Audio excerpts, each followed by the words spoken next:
if you have any questions, assuming that I'll be able to hear you. Anyway, can you guys hear me? Raise your hands. Yes? Okay, great. And the latency is good. Okay, anyway, so my name is Ryan Dahl. I am the creator of Node.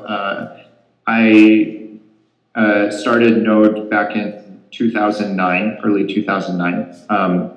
Now I'm an engineer at Joyent, and I manage the project. So basically making releases and telling people what sort of bugs to fix. So let's see, how did this thing start? Well, so originally I'm not a computer scientist by training. I started out as a math student, and I was in a PhD program trying to become a math professor for a long time. Wait, hold on a second. Let's see if I can make this better. Okay, yeah. Yeah, so I was a math student in upstate New York, in Rochester, New York, and kind of toiling away at a PhD in algebraic topology. When 3 years into my PhD, I decided, the fuck am I doing here? Like, it seems like this is like a kind of a weird thing to be sitting here, spending your life doing. I mean, you really sit in a room and just kind of write on a pad of paper all day long and try to do math, which is fun. It's interesting. It's like solving puzzles and stuff. It's a lot like programming, but with a pad of paper, not a computer. But kind of at the end of the day, you're just kind of like, what am I doing? Like, I have no idea what I'm doing with my life. Like, you're just working on all this kind of nonsense. Very much like programming, but programming, you can at least show your mom the website that you made at the end of the day, and there's something that people can relate to. Math is not like that. Nobody can relate to it. So I dropped out. And I bought a one-way ticket to South America and went there with very little money. And what was a bit surprising was it was summer in the US. I mean, I should have thought of this. Like I am aware that there are hemispheres and it's not summer everywhere. But I went there and it was cold, and it was a bit surprising to me. And I only had a very small amount of money, like $1,000 or something, and basically had nowhere to stay, and just found a small apartment with some students and moved in with them. It was cold, and it was a long, cold winter in July, which surprised me. And so I started trying to figure out how I could, pay for stuff, because I had no money left. And so I tried to get a job in teaching English, because, if you're in Chile, teaching English seems like a pretty good job. But that didn't turn out so well.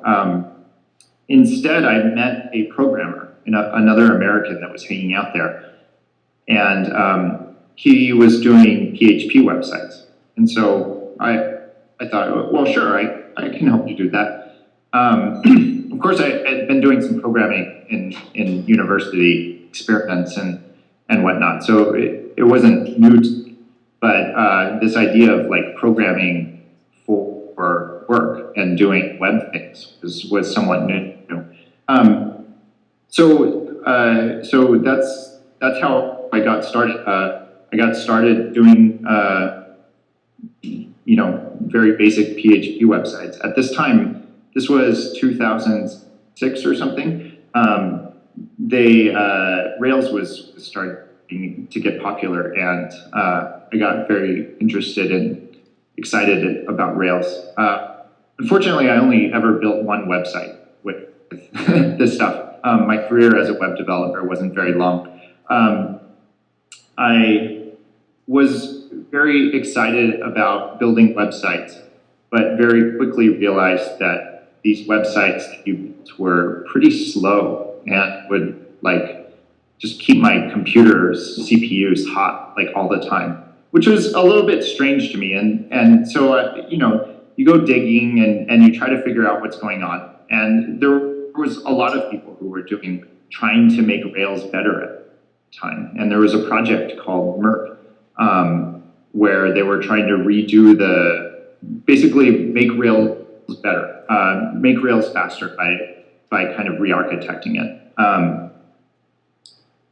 Merb was stupid. They never got anywhere. But for a long time, this wasn't clear, right? It wasn't totally clear that the problem with Rails, why it was so slow, wasn't that, you know, they were doing something stupid in the Ruby code. It was Ruby itself, actually. And it was kind of the entire stack, but very far down, like all of the assumptions that Rails made were based on lies, and they can't make it fast. It's not really possible. I mean, of course, you can make Rails fast, right? And you can cache it, you can load balance it, you can do all sorts of stuff. I mean, you can serve Twitter from it. But that's not right, what was really concerning. The concerning thing is how you can serve a dynamic page from Rails. How fast does a new dynamic page get served? So back to the story. Also, I hope this is not boring you guys incredibly. You can ask technical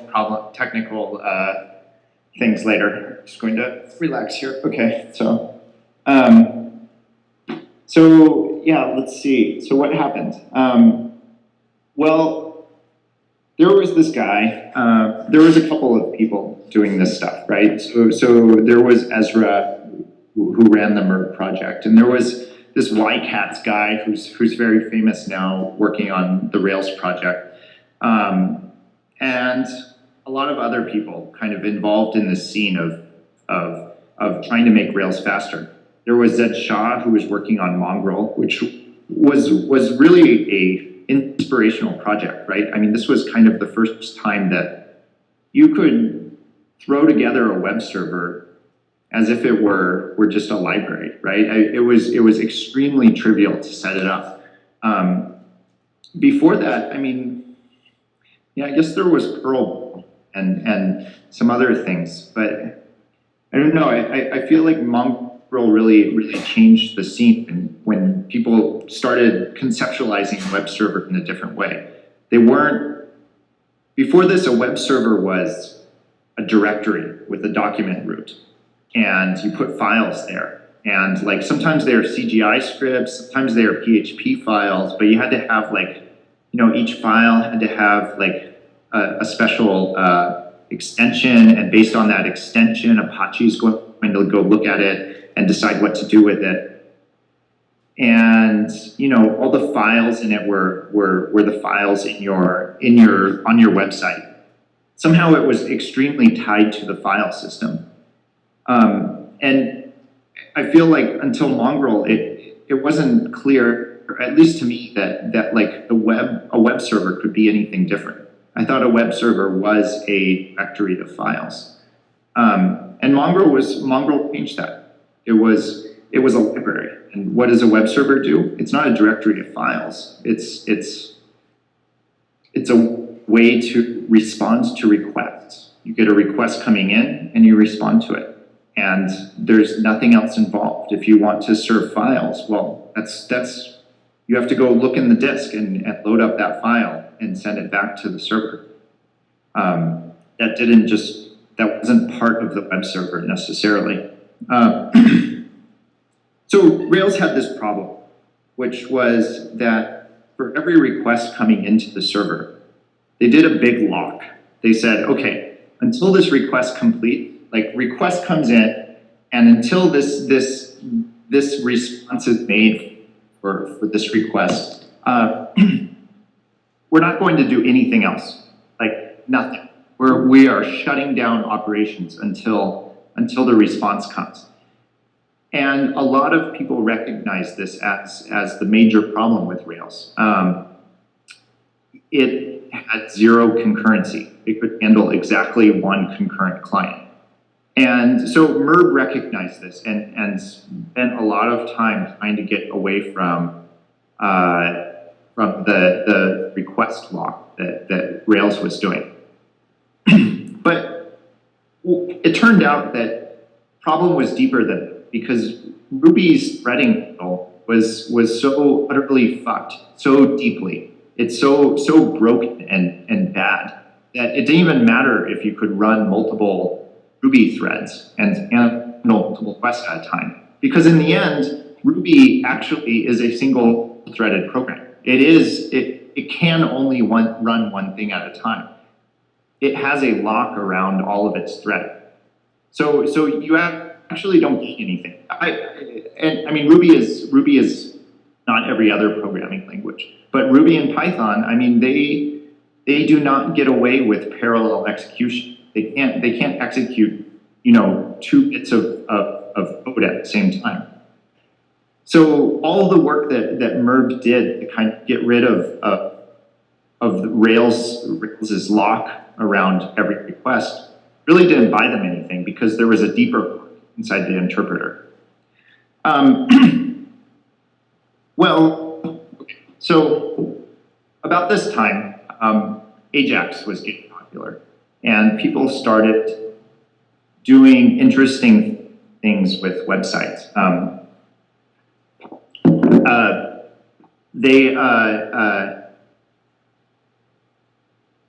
You could do things without reloading the website, which was exciting.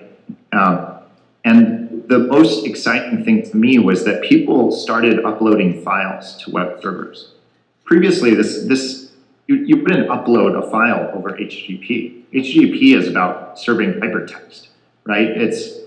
There's no concept of uploading files to a web server prior to 2005. What you did was you could upload a file via FTP, which made sense. It was the file transfer protocol, and you could upload very small files via HTTP, but it was janky. It didn't work. Like the page that you're uploading to, you're like doing a post, and the whole thing freezes up while you're uploading. So it wasn't reasonable to upload a movie to a website. These days, it seems totally normal.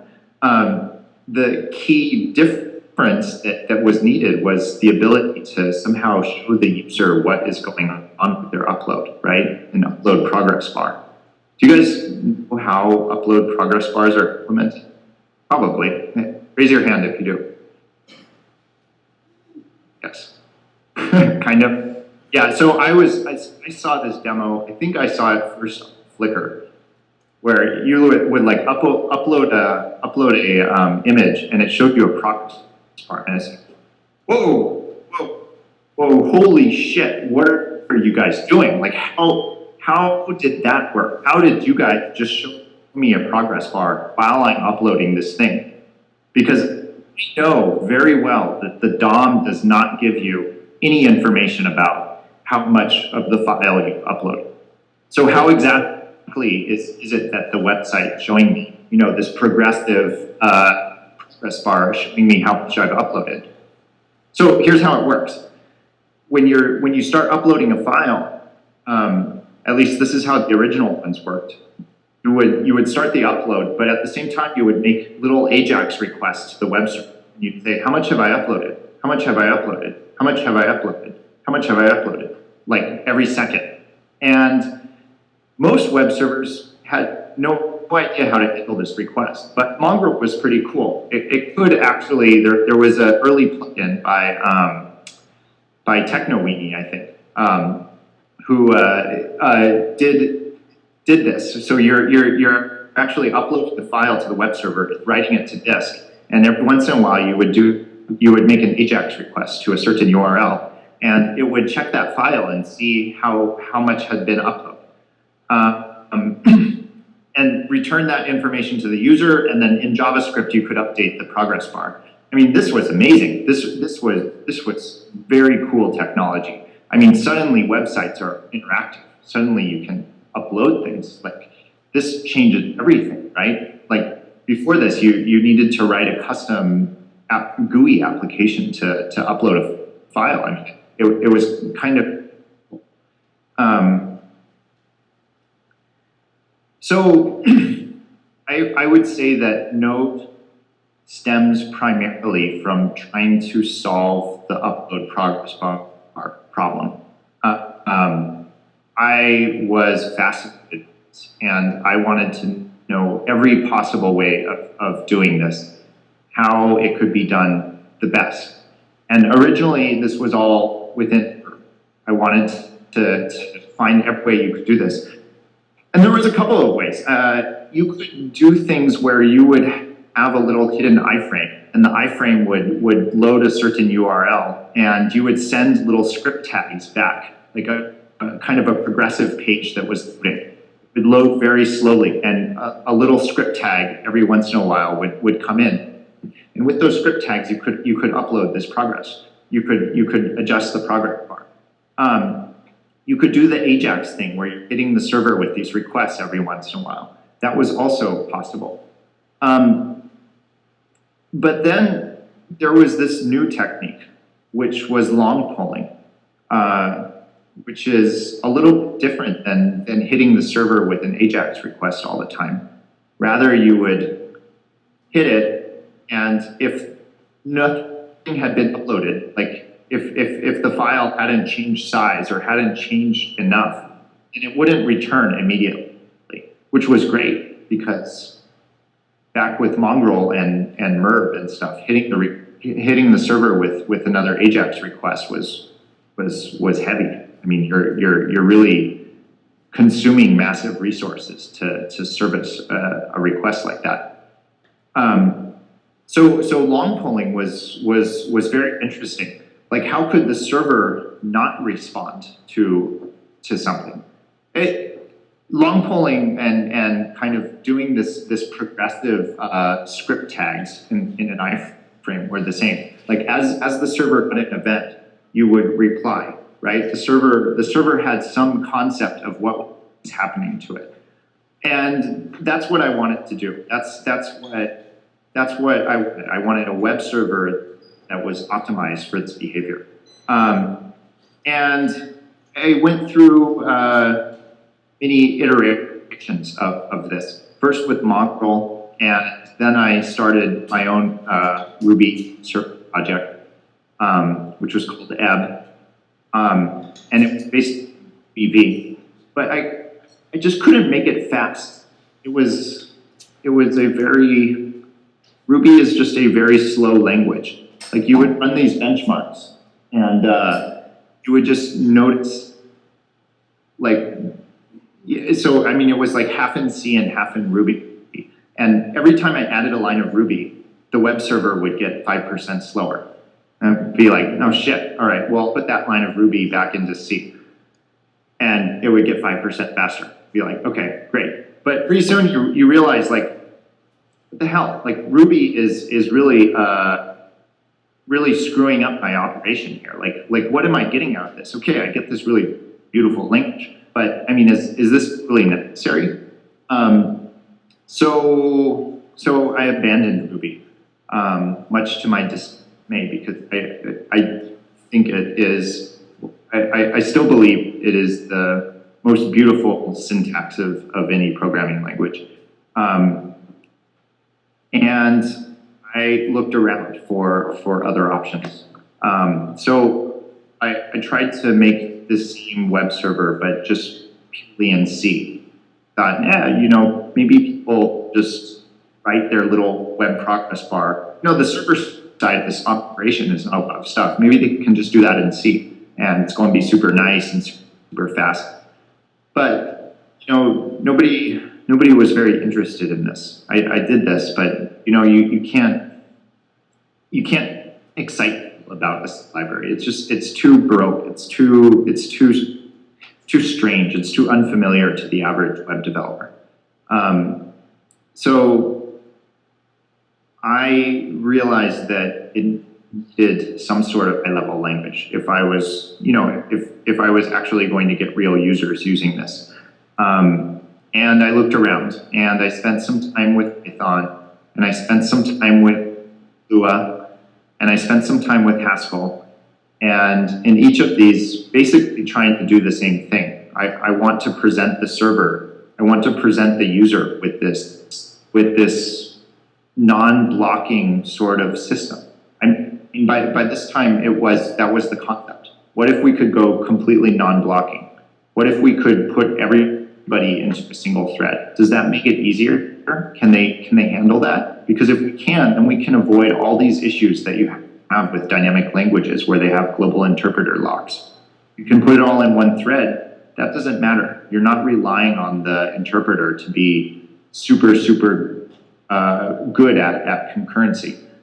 All you're doing is making sure that you can handle function calls very well.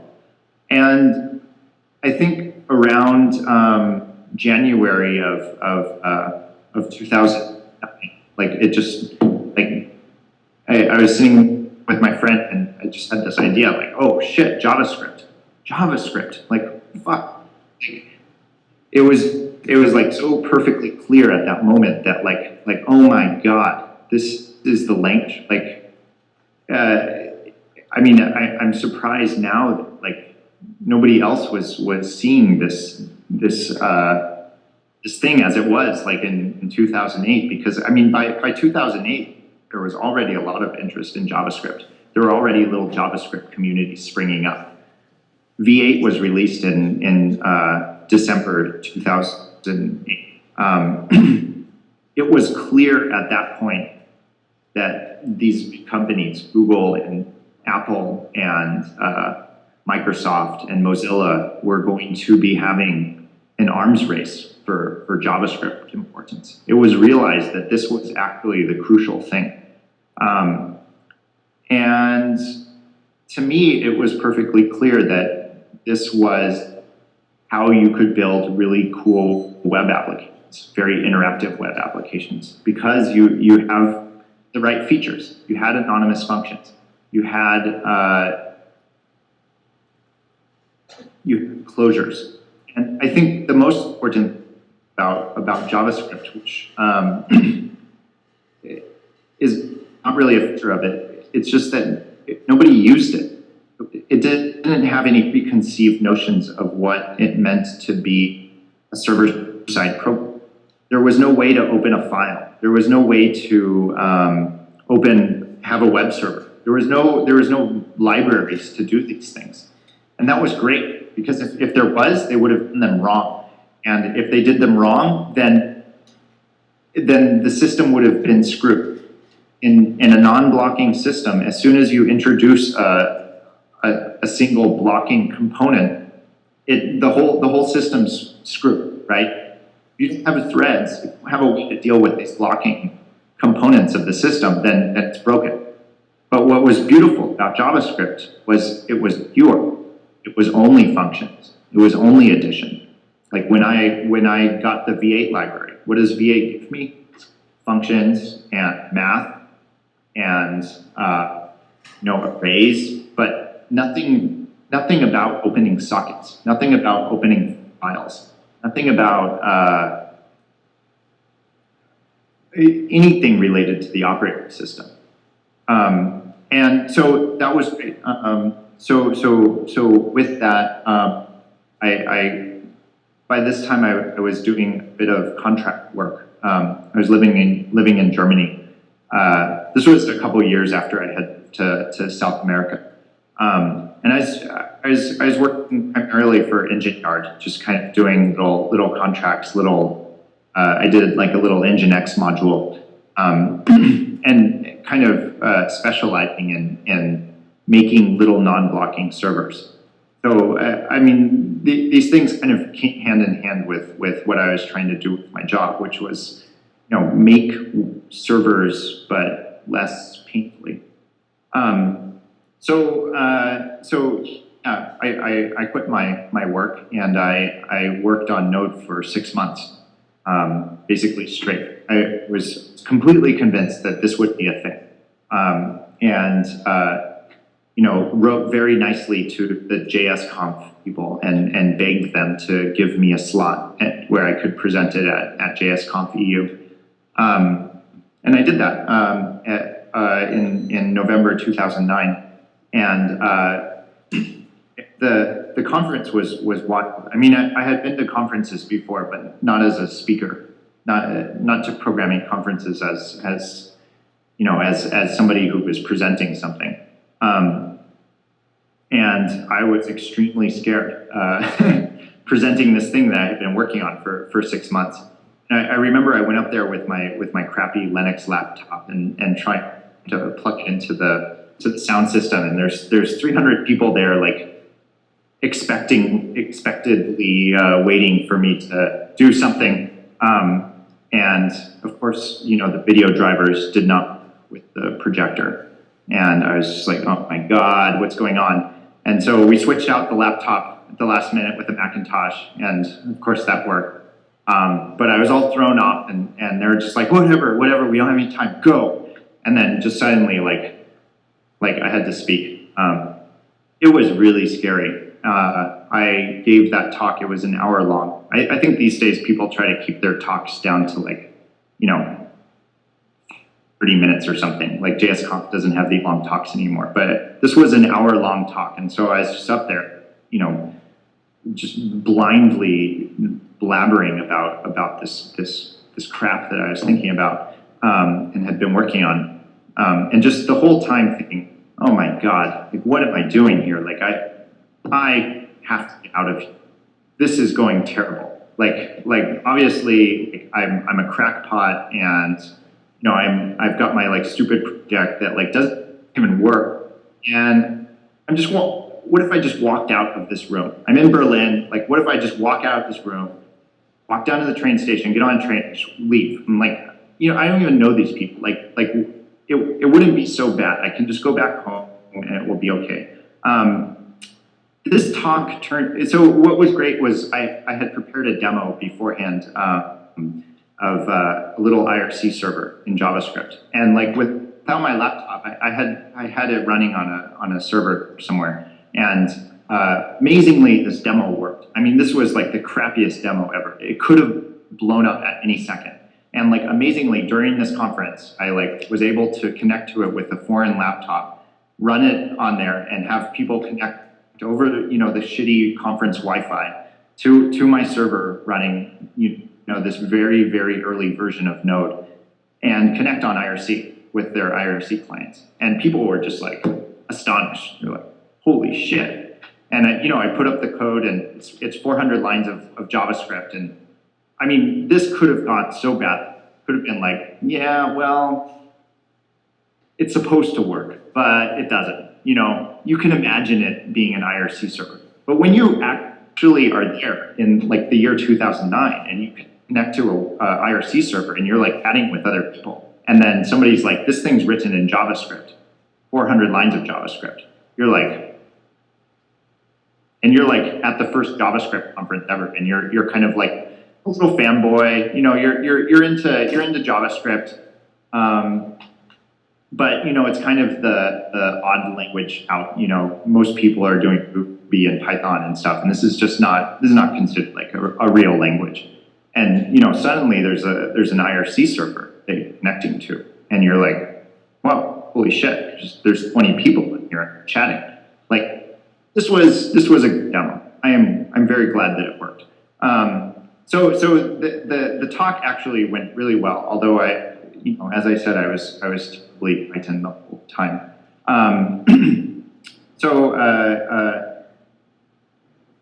Yeah. As I said, I had taken 6 months off to do this initial demo. I mean, it was a little of work. I was basically out of money by the end of the 6 months. And so I was like, all right, well, either I'm going to stop this project and just go do something else, or I'm going to try to find funding for it. And so I talked to a lot of people. After the conference, people were very excited about it. And so I talked to a lot of different companies, and many people were interested in sponsoring this project in some capacity. But many of them, didn't want to, they said, okay, well, you can do this in your 20% time, or, you can do this, but this is going to be our product, and, we're going to sell this thing in some way. And, it didn't seem right, it's this open source project. But, talking to Joyent, which was one of these companies, they seemed to have a reasonable story. Like, yeah, we're building these data center things, and which seems like a good system for us to build this. We really like server-side JavaScript. Can we use Node to build our data center software on this? I was like, well, if you're stupid, you can. Obviously, it's not working, right? And they're like, no, come and work on it. Please, just come and work on it. And what we're going to do is we're going to sell hosting. Maybe we can do a node hosting thing. Maybe we can just build our data center. But we like this server-side JavaScript stuff, and let's see where we can take it.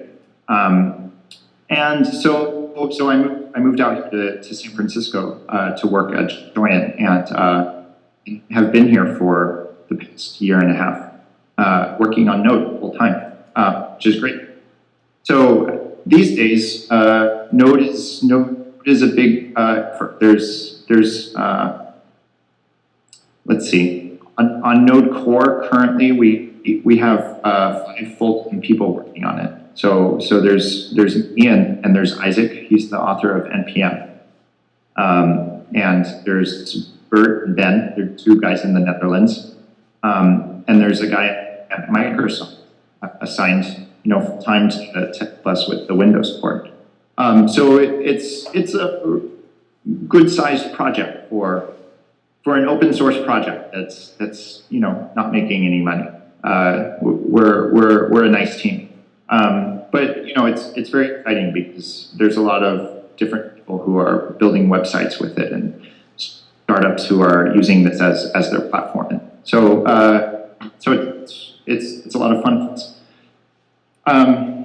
Okay, well, so you guys are the first people to ever hear the history of Node. So there you go. Do you have any questions? I can talk about anything. I thought a technical presentation might be fun. Yeah, you have to walk up here, otherwise I can't. Yeah. So I have 2 questions. One, what is 1.0 of Node going to look like, different from how it is now? And 2, what are the most common objections you hear to people adopting it? And are there valid objections to using Node as a web application server replacement? Okay. Could you guys hear that? Yep. Hear his question? Raise your hand if you could hear those questions. Okay, good. So what does 1.0 look like? Well, definitely Windows support we've been working on for a long time, and it's getting there. And we're going to have our first stable release of Windows in the near future, like in a couple weeks now. So Windows compatibility is definitely one of the components of 1.0. Another component, it's unclear. Let me just say that we don't have a strict guideline of what exactly 1.0 is going to be. Hold on a second. Let me turn on the light.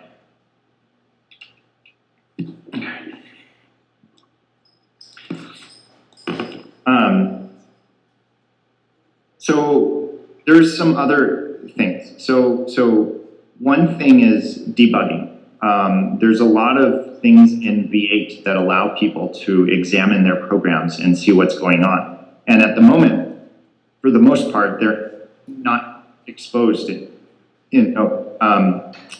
So for example, V8 has a debugger. We kind of have a little command line debugger in Node, but it doesn't really work so well. It's kind of crappy. I would like to improve that. There's a profiler in V8. I would like to expose that to people, allow them to see, which JavaScript functions are hot. That would be nice. we have office hours here in San Francisco once a week, and people are always coming in with their websites that, you know, like, what's wrong? And we can usually answer these questions, but we have to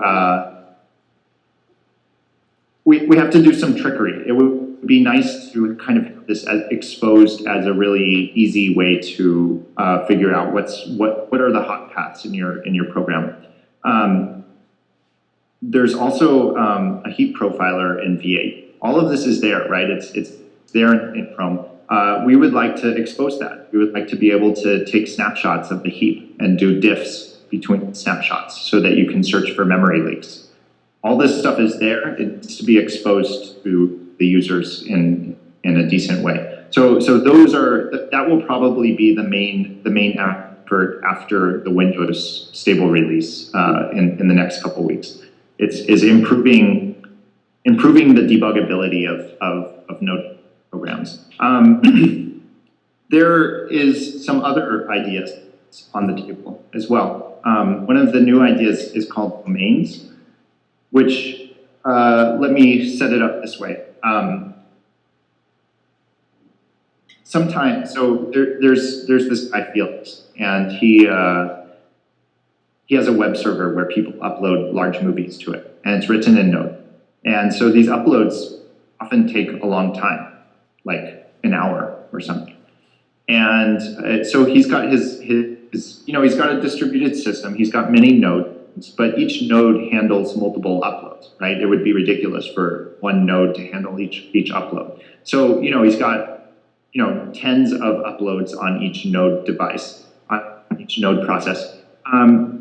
But occasionally he hits an unpod exception, and the node process goes down. Obviously, this is a bug in his code. He knows that. Right? He's not blaming anybody about that. But at the same time, he is not really happy with the fact that, you know, the 20 uploads that were in progress being uploaded to the server all go down. He wants the ability to trap that exception and tear down a single download instead of the entire process with all of its connections. And so we've been throwing around ideas about this, and the newest idea is something called domains, which we've some work on. And domains is a way of grouping I/O into a group. It's a group. So, you know, if you get a connection to a web server, that connection goes into a new domain. And if that connection callback then starts a timer, that timer also goes into this little domain here. And, you know, if you then make a connection to the web server, to the database or something, then now you have like many guys in this domain. And if something goes wrong in this guy, the key property of the domain is that you can tear it all down. You can say, all right, all of those things that I don't know what's going on, but something went wrong with those guys, we're going to close all of them. We're never going to get a callback. We're never going to get the timer callback. We'll never get the database callback. We'll never get anything. We don't know what's going on, but all those guys go away now. So that's what a domain can do. And so the idea is that, you know, if you're having an upload, you create a domain for each of the uploads.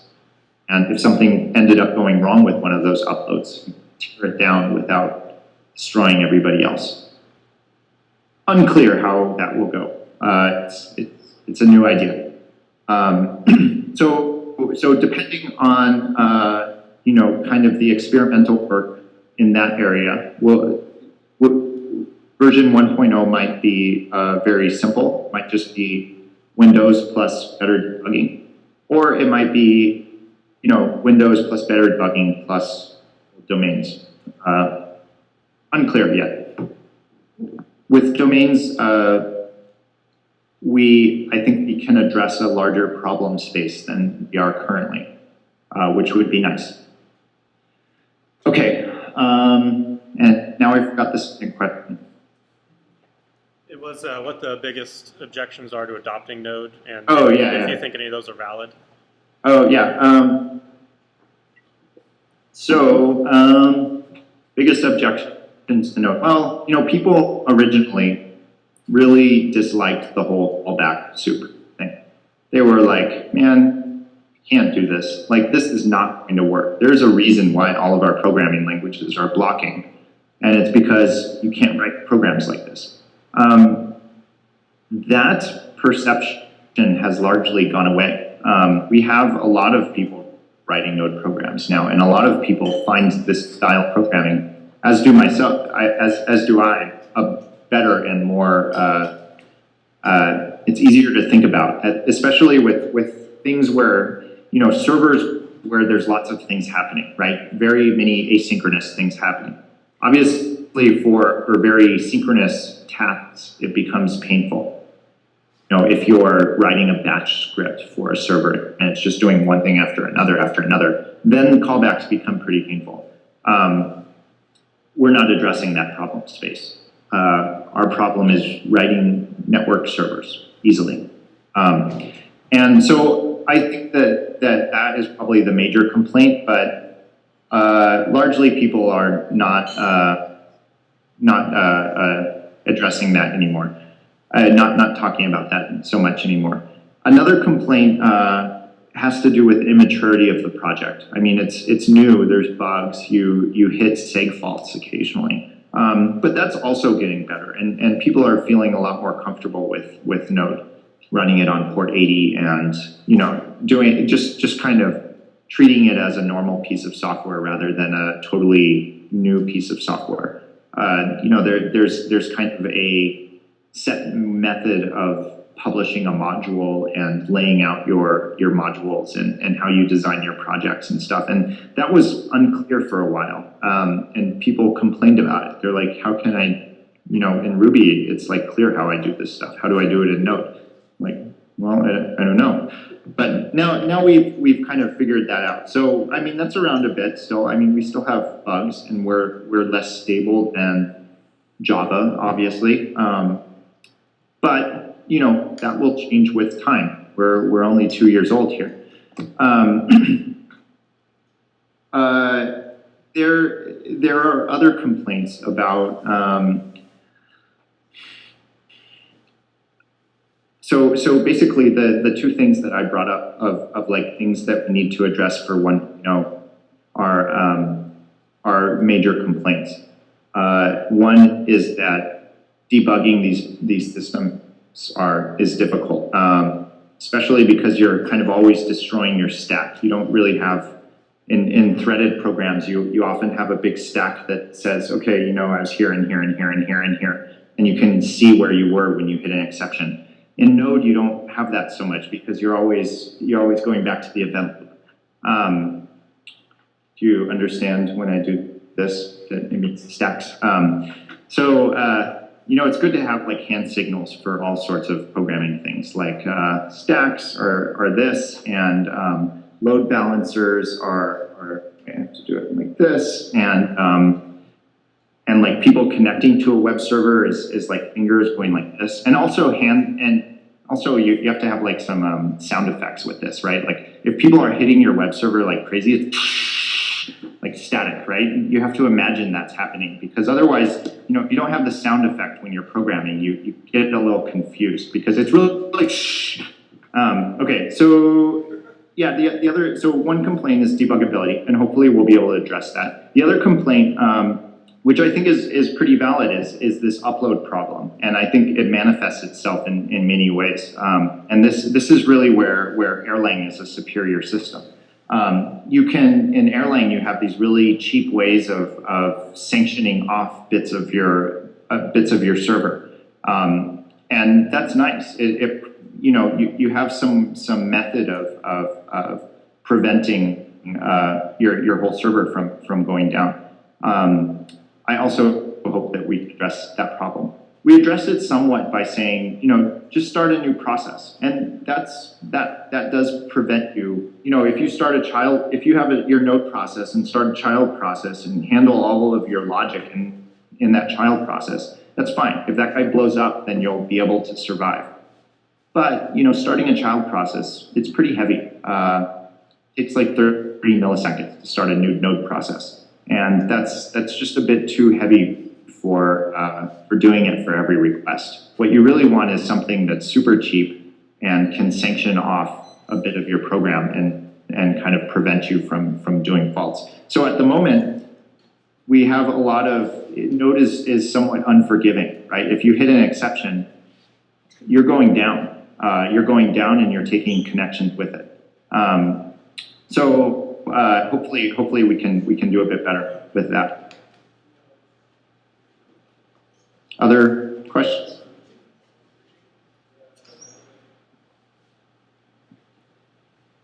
So I had a question about multiple processes. What should I take into consideration besides starting up V8 when I'm starting multiple processes? Like, what are the bottlenecks there? And also, is there going to be anything in core that's going to help us communicate across processes so that we're not like serializing, deserializing in JavaScript? Yeah, so starting multiple processes is going to become easier in 0.6. There's a new function called childProcess.fork, which starts a new node process and opens a channel between it where you can send objects, like little JSON objects, back and forth. Because this is a common thing. Not only do you want to start like a little shell out to ls or whatever, you want to shell out to node and talk to that other node. So yeah, we're adding a little convenience function to start new node processes. The thing to remember with these guys, as I said, is that they're somewhat expensive, right? It takes something like 43 milliseconds to start node on a modern hardware. 43 milliseconds is a good amount of time. It's enough that you can notice it as a person.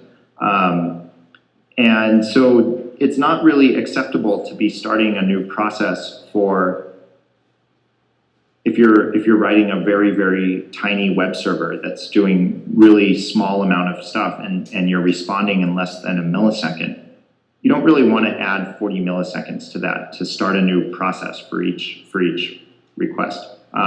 Additionally, you put a lot of strain on the scheduler if you start having hundreds or thousands of processes. So these processes are really meant to not handle a single connection, but are meant to handle many connections. So you start 8 of them, right? Because you have 8 cores, or however many cores you have, and you can load balance your traffic across them. But each of these processes is meant to handle hundreds of connections at a time, and not just one. So I guess the thing to remember about these guys is that they're somewhat heavy. They're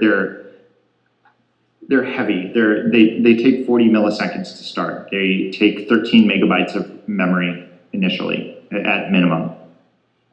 They're not super cheap to start. Unlike a connection in Node, which takes 1 kilobyte of memory and starts in almost zero measurable time. I mean, it's very, very fast. So that's not going to change.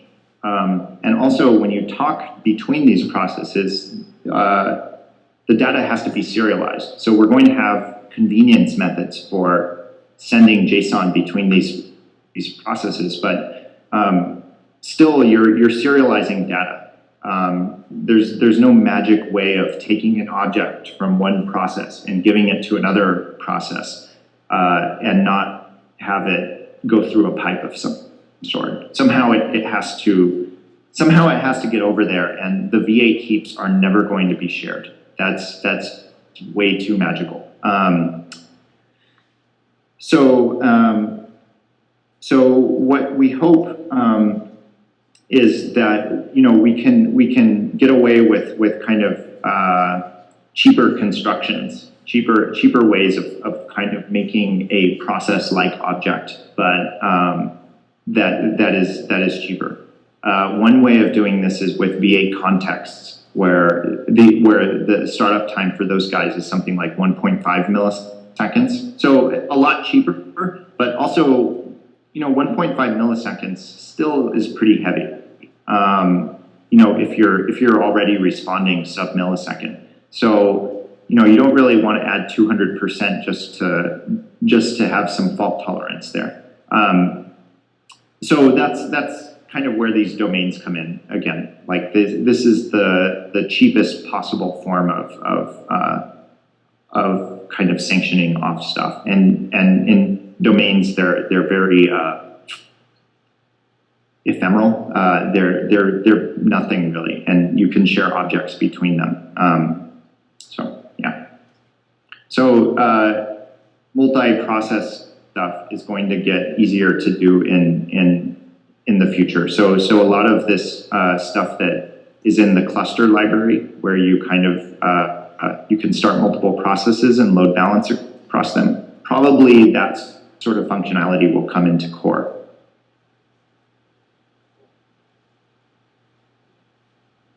Another question? Hey Ryan, this is Tony. I don't think you've ever seen me yet. So, Okay. so like I've seen, I work at an agency, and I've seen now companies like LinkedIn adopting Node. What would you say are some of like the best ways to try to convince clients in an agency environment that Node is the way to go? I think I'm never so good at answering. I never know the right way to answer this question, because you're always kind of talking to somebody who's non-technical, and you can't really describe to them the awesomeness that it is to work in a non-blocking environment. I think the best way to do that is pulling up some of the examples of big companies that are adopting this. If you really have to go to your boss and convince them to use Node, and you're like, yeah, this is going to be a really good thing for this project. We're going to be able to move really fast, and it's awesome, and yada yada yada. Pull up the press release about Microsoft contributing to it.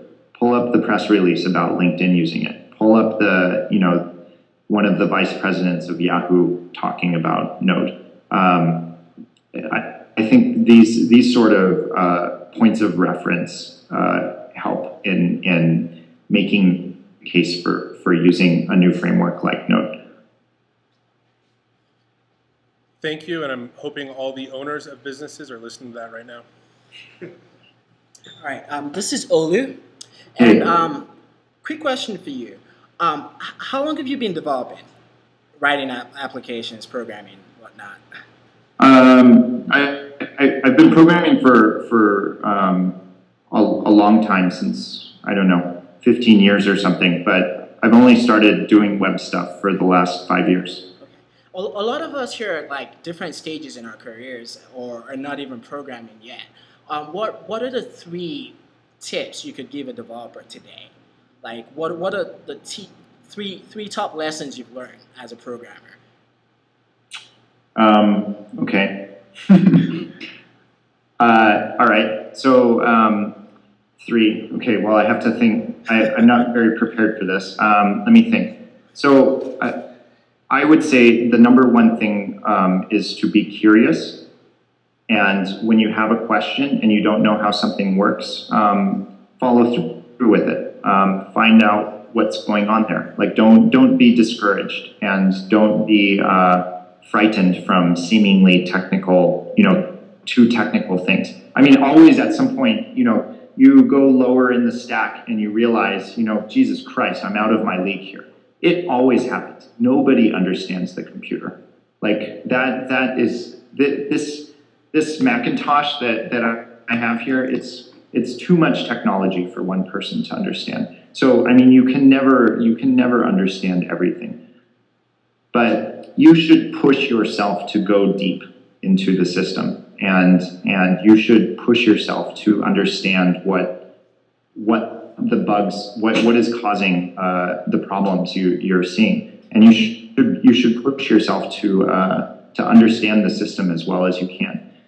I think that if you're in school or you're thinking of being in school, you should study electrical engineering and nothing else, no matter what you want to do in your life. I studied mathematics, and I regret it every day.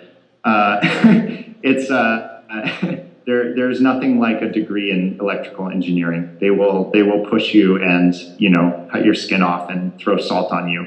And I think knowing pain is very important to being a good programmer, right? You just need to know what agony is.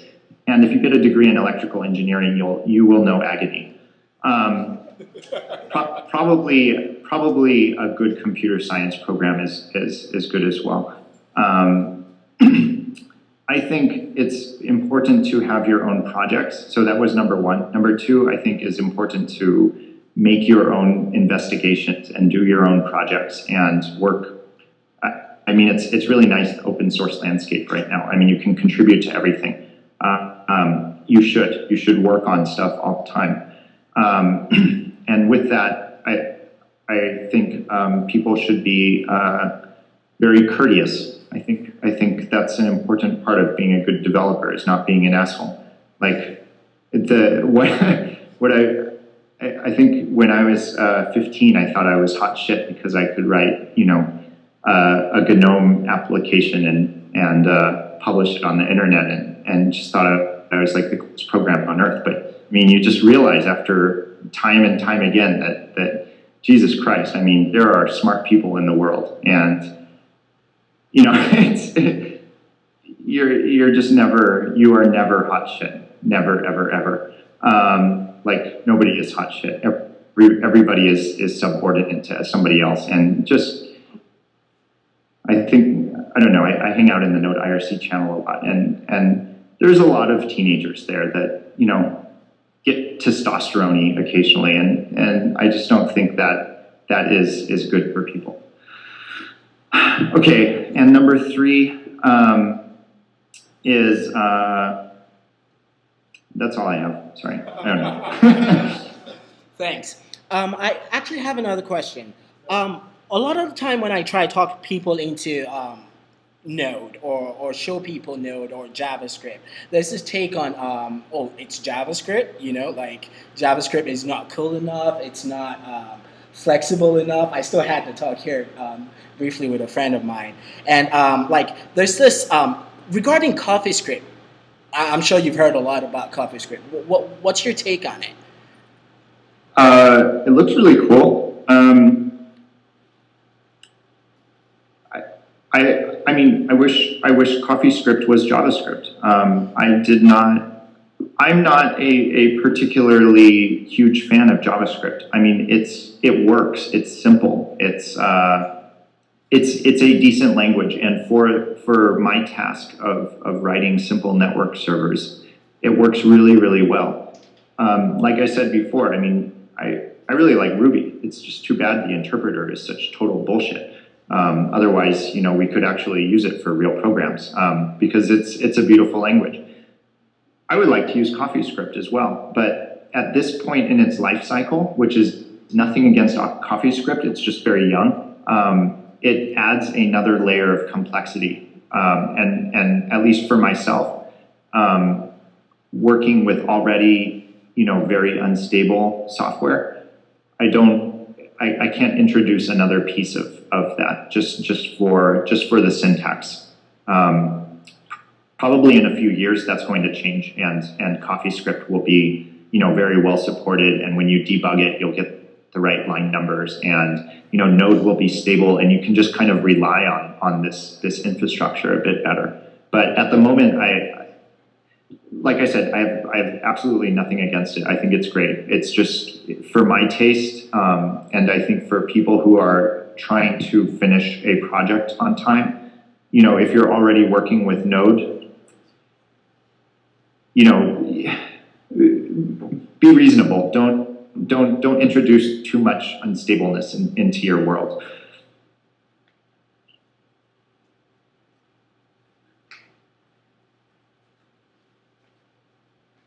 I just wanted to say that I just got into Node like a month ago, and this is amazing. So Good. thanks. I have 3 questions. I'll ask one at a time unless someone else wants to ask. You've talked a lot about the Windows stable release. Is there any word from kind of inside knowledge if it's going to be on Azure? Is this recorded? Yes. Then no. There's no inside knowledge. Sorry, I can't talk about that. Did they? I didn't see that. So there is recently there was a project announced called IIS Node, which is a binding to IIS, which allows Node to run behind the Microsoft web server, and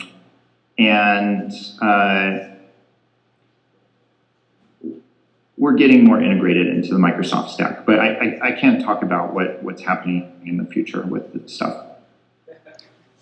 All right. Well, thanks. Anyways, my next question was, how do you feel about the few bits of information we've had on Dart or Dash, Google's new JavaScript replacement? Oh, yeah. I haven't read so much about it, but I don't know. Lars is a smart dude, so you know, I don't take the news lightly. I mean, you know, a lot of people announce programming languages, but this guy knows how to put together a VM. I mean, V8 is a masterpiece of software. So it will be extremely interesting to see what that entails. I assume that it's going to be running on the native client stuff in Chrome, and I think in general the idea of native client is extremely cool and is going to be a big thing in the future. Who knows? I mean, we'll see if it actually takes off or not. I mean, we still need to get Microsoft and Mozilla and Apple to kind of come on board with their own versions of native client. But the idea of actually shipping LLVM bytecode as a website, I mean, this is really cool, and this can be a big game changer. And so what I think like I said, I haven't read so much about this. Maybe you guys know, but I kind of assume that they have written their VM in targeting the native client. Does anybody know?